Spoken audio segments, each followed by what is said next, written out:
د امریکا ولسمشر جو بایډن وایي د روانې میاشتې تر پایه به د تخلیې ماموریت پای ته ورسوي. جو بایډن په دې لټه کې و چې له افغانستان د امریکایي وګړو او سرتیرو د ایستلو ماموریت وغځوي، خو طالبانو د نوموړي له دې غوښتنې سره مخالفت کړی دی. هغه یو خبري کنفرانس کې د خبرو پر مهال وویل چې تر ممکنه حده به ژر له افغانستان د خپلو سرتیرو او وګړو د ایستلو ماموریت پای ته ورسوي. بایډن همداراز وایي چې له دې ماموریت له پیله یې تر دې دمه 7,700 کسان له افغانستان ایستلي دي. د امریکا ولسمشر همداراز ویلي چې ښایي د کابل په هوایي ډګر کې امریکایي ځواکونو ته د داعش ډلې له لوري خطرونه جوړ شي. امریکا داسې مهال د داعش ډلې یادونه کوي چې طالبانو تر دې وړاندې ویلي وو هغه ډله په افغانستان کې حضور نه لري او کوي هم د دوی له لوري به وځپل شي.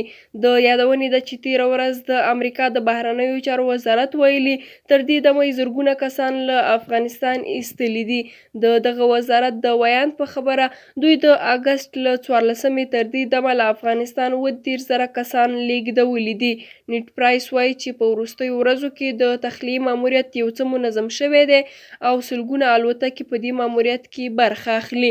هغه زیاتوي چې د لیږد او تخلیې ماموریت به نور هم چټک شي او هڅه کیږي چې تر ممکن حد لومړی شمېره کسان ولیږدوي.